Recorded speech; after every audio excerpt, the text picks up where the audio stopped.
An exciting high school championship rematch in volleyball. And the city's first female football coach is back and inspiring players in a different way. All that and so much more coming up on this edition of We Are Washington.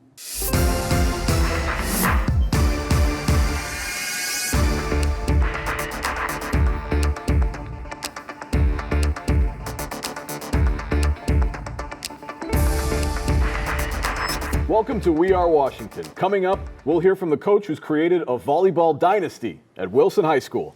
And we'll find out what the city's first female high school football coach is doing now to ensure equity in school sports. But first, here's the news rundown. Get ready, get set, snow. DC's snow team hit the streets with a snow dry run practice session. Mayor Muriel Bowser kicked off the event to prepare the 800-plus members of the DC snow team for clearing duties as well as proper operation of the equipment. The citywide exercise simulated a significant storm event to provide agencies with the opportunity to walk through their preparation in a coordinated response. Today is a really important opportunity for us to test that system, get comfortable with its use, and the reporting that we get from that will be helpful in terms of making sure we've got all of our areas covered. I want to acknowledge the most visible aspect of the snow team, and those are the snow plow drivers. Any drivers here? All right, snow plow drivers. They are going to cover 4,400 lane miles in Washington, D.C. And as we head into winter, I want to thank the snow team and all the partnering agencies for the prep that they have been doing. It has been 10 years in the making, but DC Corrections has a new collective bargaining agreement. Mayor Bowser signed the agreement with Fraternal Order of Police DC Corrections Labor Union. The president of the union said the long journey had finally come to a successful conclusion. We signed an agreement years in the making, which helps all of us reach the mission of corrections in DC while assuring a workable, fair environment and avenues for participation by both sides. Thank you, Mayor Bowser. Thank you, Director Faust, for really accelerating the process. Calling all entrepreneurs, the Washington, D.C. Economic Partnership wants you to go for it. The organization offers the Entrepreneurial Roadmap monthly speaker series. The series is designed to give budding business owners all the tools they need to succeed. The series provides information on everything from branding and marketing to financing and taxes. To learn more, visit WDCEP.com. Our city expects to add 100,000 more residents by 2040. And with that in mind, city leaders are preparing for the future of the district's infrastructure. Mayor Bowser and the Office of Public-Private Partnerships, or OP3, held a forum on infrastructure at Georgetown University. During the event, OP3 released a list of key projects across the 8 wards that are strong candidates for the P3 approach. P3s will allow us to use, in a very predictable way, private financing methods that help make these projects possible that we don't currently have a pathway to complete.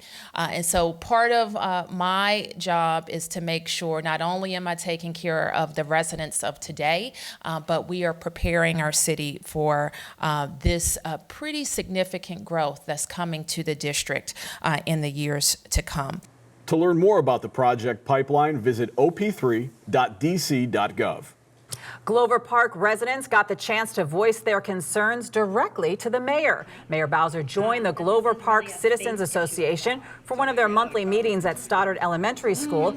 Residents asked a variety of questions on topics that range from the renovation of Hyde-Addison Elementary School to aviation-related noise issues in the neighborhood.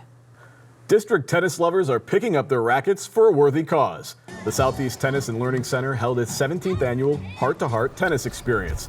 The annual fundraiser brings together junior tennis clubs from around the DMV. The day-long tournament gives kids and adults the chance to play together in a doubles tournament. The event raises money for the programs at Southeast Tennis and Learning Center, which seek to improve the performance of children on the court and in the classroom. But I want to say for the record, this event is a unique event, and no one else in the country does it. To pull the total experience together, we are unique, and it is so much fun. The Ballou High School football team now has a new field to call home. The Knights christened their new digs in a homecoming battle against the Dunbar Crimson Tide. The opening of the new field and stadium concluded a 2-phase renovation project, which included modernized classroom facilities opening at the beginning of the 2015 school year. As for the game, it must have been something in the new turf. Blue ran away with a 46-6 final score in their homecoming victory.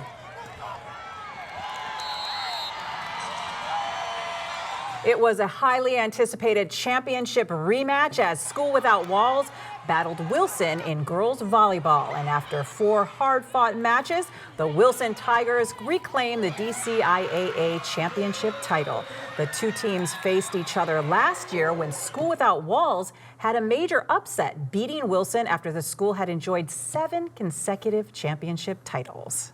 Such an exciting matchup. I was so glad I was able to be there, see some great volleyball. And you know, the commitment of the players on both teams is quite high. I mean, they're practicing a couple hours a day. A couple hours. And, you know, playing volleyball like that, any commitment to any sport at that much every day, that's a lot for, you know, especially that age, that's a lot. Yeah, and for that age, for teenagers, always a good idea to keep them busy. 2-3 hours a day. It's a great idea. So School Without Walls, they won last year. They won last year, and that was a big upset. Because School Without Walls, many people know, is a much smaller school. Right. But they play with so much heart, and so they don't have the depth that say Wilson has, right? They just don't have the same amount of players coming out. But they're a passionate group of players, and obviously they had that big upset. They came back and fought hard again, but Wilson in the end, and we're going to hear much more about that program. Okay. Hold that thought. Coming up, we're going to catch up with the former Coolidge football coach who now works to ensure equity in school sports in the district. Don't go away.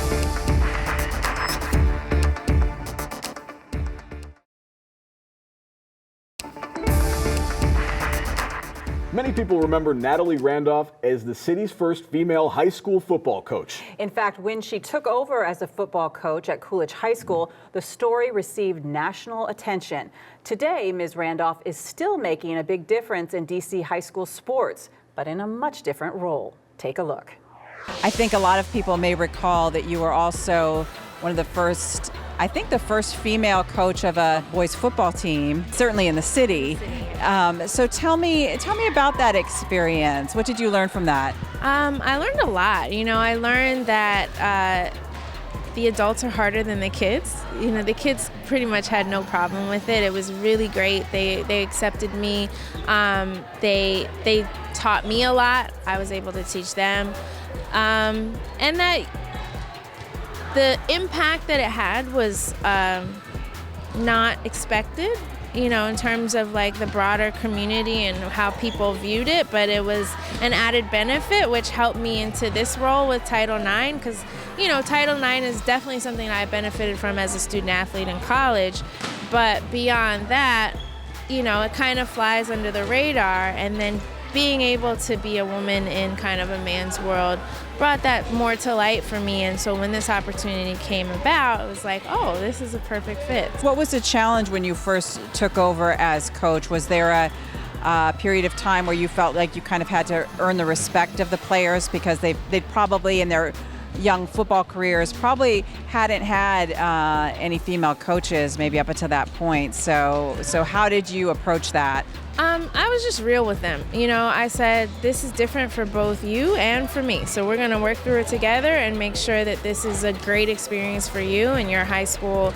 You know, for a lot of them, their senior year, I took the fact that this was their high school experience very seriously. And I wanted to do everything that I could to make sure it was a good experience for them and not a bad one. So I made, you know, protecting them from all of that media blitz like my priority, and making sure that they were prepared to go on to the next step, whether that included football or not.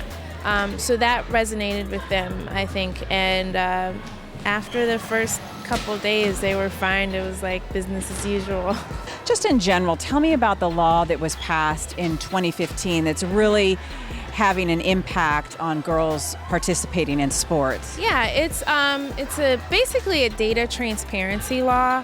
So it requires that all schools that receive federal funding submit a long list of data about their athletic programs to assess whether or not they're providing equal opportunities for both genders and equal benefits and programs for both genders. So the whole idea is just to make sure that girls are participating in sports as much as we think they should be?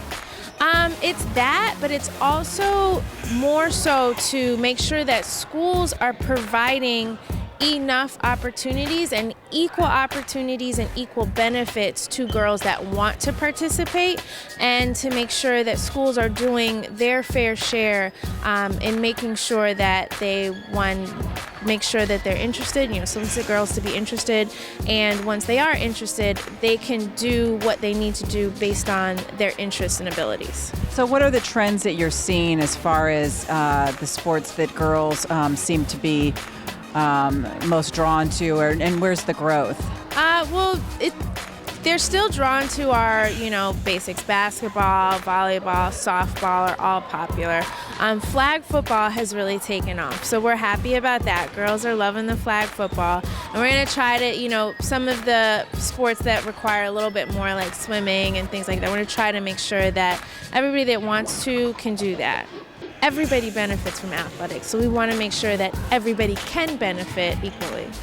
And one thing that you didn't mention, but I know is also on the radar, is that girls often get scholarships for higher education. And we're here at a volleyball championship, and there are a lot of volleyball scholarships out there. Yeah, that is definitely one of the things that's also in the law, is to make sure that they are getting equal exposure to higher education through sport.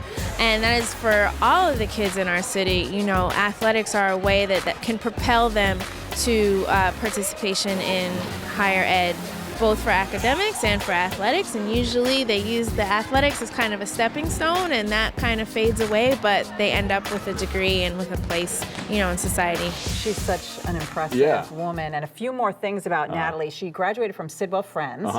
She ran track at UVA. Okay.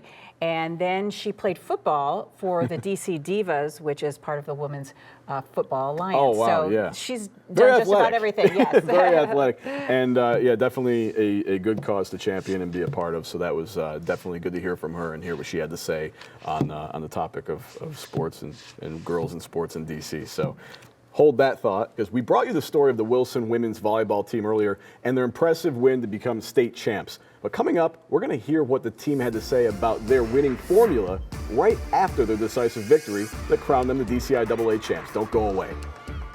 We are Washington!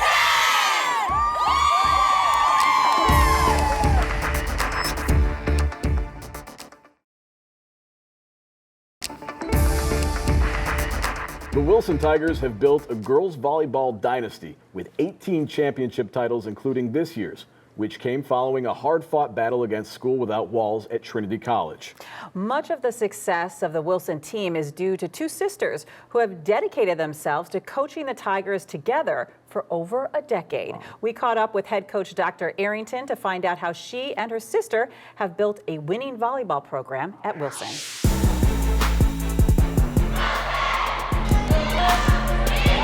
Be confident in yourselves and work your butts off until the score is 25. But our pass is right on target.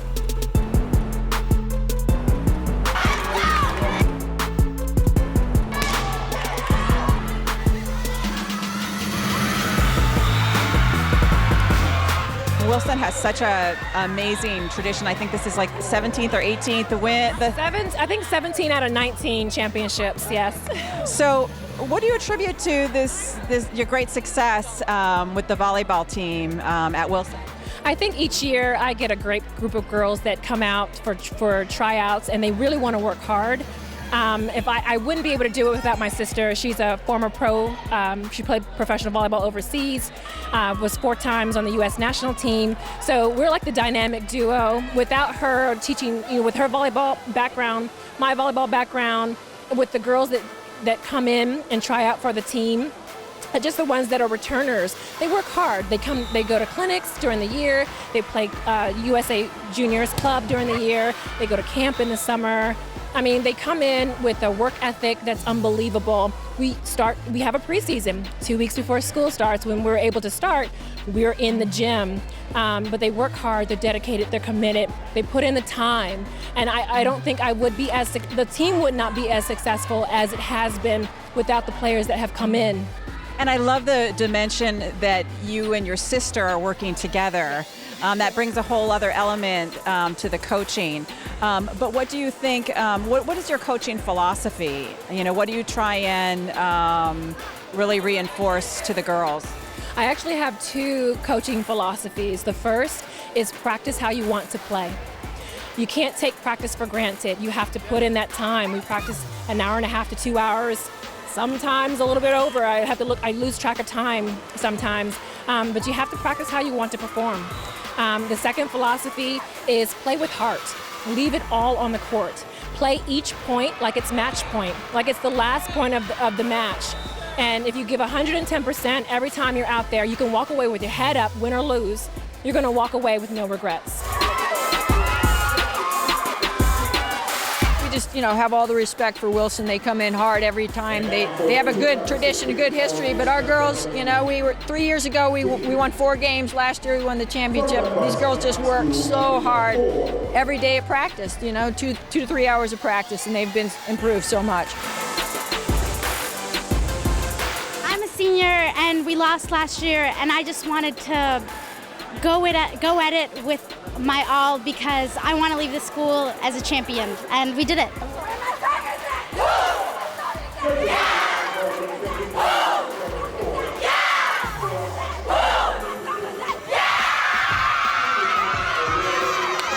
Such dedication from all those coaches on Wilson and from School Without Walls. I mean, they really dedicate so much time. In fact, one of the coaches from the School Without Walls team is actually the mom of one of the players. Yes, and she volunteers a lot of her time. So great to see that. 2 great programs. And I really liked that, the positive sort of message you got at the end of it. I don't care what sport you're playing or at what level you're playing it at. To lose a game, especially a game that's at the championship level, that's never easy, right? No, so it's not. To see everybody, feeling good about the effort that they made and feeling good about the game in general and the whole sportsmanship that went into it, it's really good to see at the end of it. So I think that was a nice part to have in it too. Great experience for both those teams. And that's about to do it for us for this episode, but we do have time for one last thing. Matt, what you got? That's right. We do have time for one last thing. And, I want to talk about snow again. We're going to go back to snow. I don't want to talk about snow, but okay, you can have your one last thing. So we talked about the preparation for the snow, the icy conditions, everything at the top of the show. One of the interesting facts, it's a number for one last thing today. One of the interesting facts this time, when getting ready, they brine the road, they put the beet juice on the road, all the things to prepare. Okay. Right. Not Thanksgiving, it's for the roads, the road conditions. And when doing that, to get ready for another season of snowy, icy weather, they use 36,000 tons. Wow, in DC? In DC, yes. Wow. Of the brine and the beet juice. That's a lot of beet juice. I'm go. not a fan of beets, so I figure it might as well be on the roads. It might as well, sure, why not? That'll do it for us. Thanks for watching, and we'll see you next time.